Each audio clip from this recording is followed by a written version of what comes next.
Hello there. Oh, at the allotment today.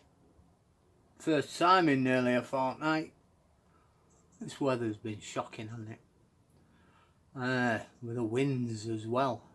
And the downpours, unbelievable. Unbelievable. But I hope people are getting the power back and getting the places sorted out. It's been horrendous for some, absolutely horrendous. And I've just come down today because it's mild and no rain to have a look, see if I've got any damage or what have you, but I haven't, and I've just tidied up. But while I've been at home, I've noticed the wife, when she sits there, she puts a throw on. She's reading a book with a brew and got a throw over. And she said on numerous occasions now, I'm freezing here. And I've said to her, put the fire on, turn the heating up. You know, even I felt cold. And we wrap up warm and things like that. But when we've come back in from, say, shopping the other day, she was absolutely perished. I said, I'm not having this. And she's worried. That's what it boils down to, being worried. Worried about putting the heating on. I've gone, no. Bugger that. I've told her. It's in my name, the bill. Let me sort it. You know. But that's the cruel irony of the phrase winter fuel allowance. It's a lifeline, isn't it? It's a small, modest gesture to help the elderly, the OAPs, you know, the people that actually built the country.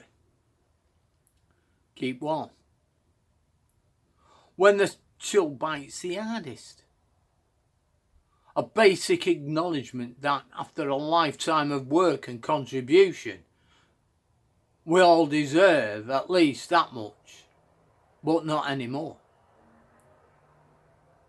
You see, the government's decided to take it away. They call it a necessity.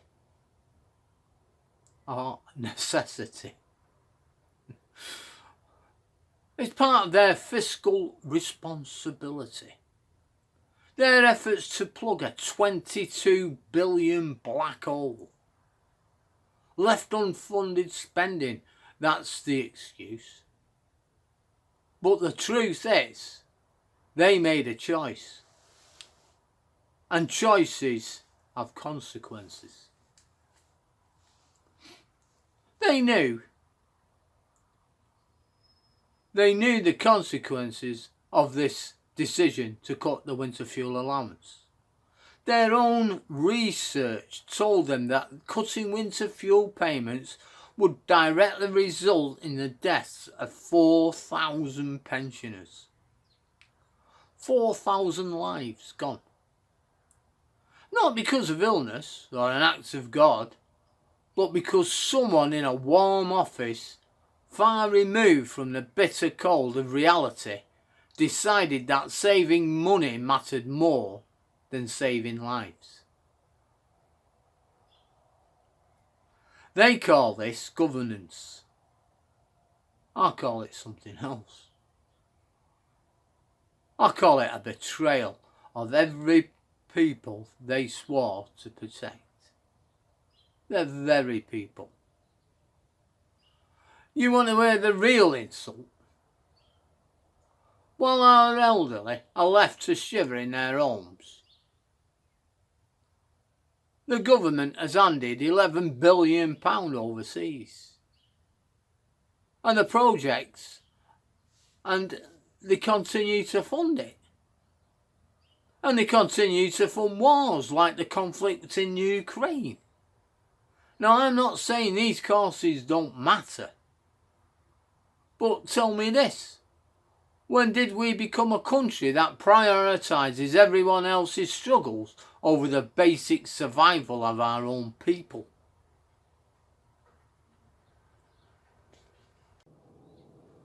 Now, they say it's about moral responsibility, about standing up for democracy and global stability. But what about the moral responsibility to our citizens? What about the stability of the people who spent their lives building this country, who now face a winter deciding between heating their homes or eating a meal? Sir Keir Starmer, the man who now talks about fixing Britain, who decries the unforgivable open borders experiments. Where was he when this decision was made? He leads a party that once painted anyone concerned with fiscal sanity as heartless or worse. And now they've joined the same cold calculus, cutting lifelines while claiming the mantle of reform. This isn't governance. This is cruelty dressed up as pragmatism. They blame the previous administration for the financial hole, claiming that the results of unfunded spending commitments, as if absolves them, lets them off the hook. Oh well, it's them, innit? But I'll tell you this, pointing fingers doesn't warm a single home or save a single life. And here's what makes it worse. They knew this policy would lead to deaths.